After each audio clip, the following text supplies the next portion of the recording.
Welcome to A Deeper Dive, a podcast that delivers an in-depth study of the truth found in God's Word with Paul Ciotta. Paul brings his creative perspective through the eyes of a theologian, challenging you to live your faith. Now, let's take the plunge. Here's Paul. It is fascinating to me. We fake the truth to create or alter the image we project of ourselves. Consider Eddie Scissons syndrome.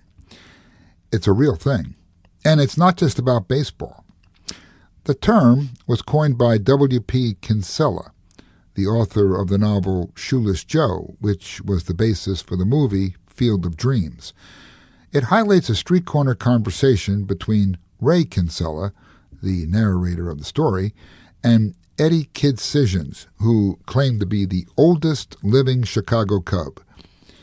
Eddie could recall with accuracy and detail the amazing plays, his experiences at Wrigley Field, and his pitching struggles.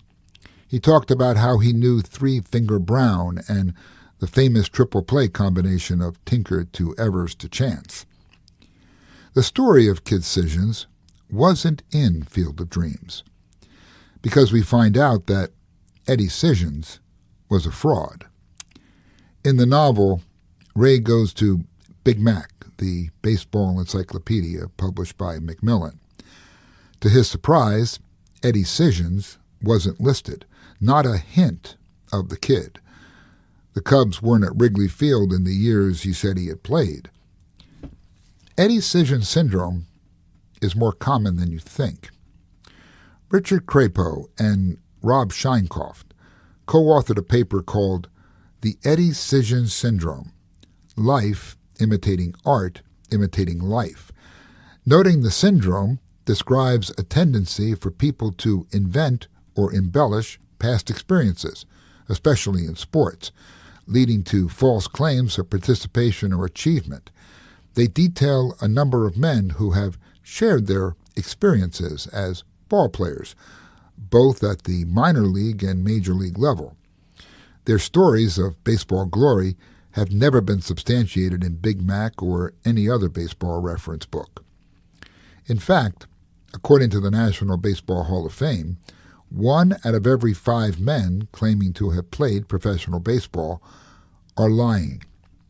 They share their stories as they are driving cabs, in job interviews, in bars, and other places where they can attract attention.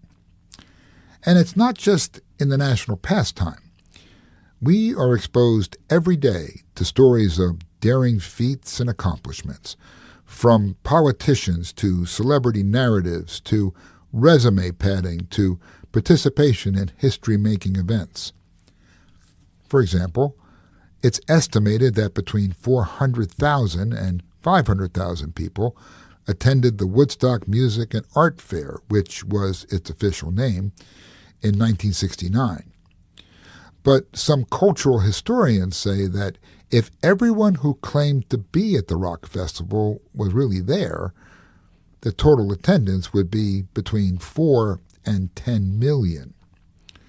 So why do we bend the facts of our personal lives to the point of breaking? What are we trying to prove? Is sharing some made-up truth about ourselves more about what we want others to see in us? Or is it deeper than that? In their paper, Crapo and Scheinkoff note that those with this bent toward manufacturing truth demonstrate that memory is fallible and desires or fantasies can distort perceptions of reality. The Bible tells us we are born and lie. In Psalm 58, verses 3 through 5, even from birth the wicked go astray. From the womb they are wayward and speak lies. Their venom is like the venom of a snake, like that of a cobra that has stopped its ears, that will not heed the tune of the charmer, however skillful the enchanter might be. Now, someone who claims to have played ball in the major leagues might be seen as harmless. In the book, Shoeless Joe, Ray realizes the dream of being a big leaguer is out of reach for most of us, so he reacts with compassion for Eddie. He says, "I imagine Eddie Scissons has decided, if I can't have what I want most in life, then I'll pretend I had it in the past, and I'll talk about it and live it and relive it until it is real and solid, and I can hold it to my heart like a precious child. Once I've experienced it so completely, no one can ever take it away from me." But if you say it enough, or think it enough, or even believe it enough, it doesn't become true, honest, or accurate. We might fib, tell white lies, and embellish the truth because of our pride and ego, or out of fear, or to avoid consequences, cover up wrongdoings, or even to protect our reputation or ourselves.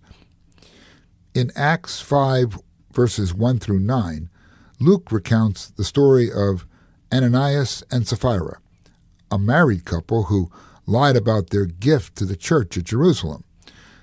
They sold a piece of property and held back some of the proceeds after telling the Apostle Peter they were giving the entire amount. Well, it didn't go so well. When they separately lied to Peter, they each died instantly. Now, you might think that's a little extreme. Why wouldn't Peter or God give this enterprising couple a chance to come clean? Proverbs 12:22 gives us the answer. The Lord detests lying lips, but he delights in men who are truthful. Solomon also tells us in Proverbs 6 that lying lips are among the 7 things God hates. But aren't those little exaggerations innocent? I mean, aren't they harmless? No. While those who misrepresent themselves may not think it hurts anyone, the Apostle Paul sees it differently in Galatians 6, starting in verse 3. If anyone thinks he is something when he is nothing, he deceives himself. As believers in Jesus, we are not who we were. Those harmless untruths aren't harmless. They damage ourselves and the rest of our fellowship. Paul reminded the Colossian church in Colossians 3, verses 9 and 10, "Do not lie to each other, since you have taken off your old self with its practices, and have put on the new self, which is being renewed in the knowledge in the image of its Creator." We have the tendency to practice our deceitful ways over and over again, even when we're called out about them. Remember the story of Eddie Scissons, even though it was fiction. It's true in all areas of human existence. Making stuff up doesn't make it true. It is not harmless because it harms us, as well as our relationship with God. Play ball doesn't mean playing with the truth. Here's some encouragement for you. The worldly mantra might be, everyone does it, or do it until you get caught. In our culture, honesty is learned and practiced. Thanks for taking a deeper dive with Communicating with Purpose Ministries. Discover more about CWP and how we can encourage your faith journey at www.cwp-now.com. Additionally, listen to Paul's Purposeful Pause podcast for more insights.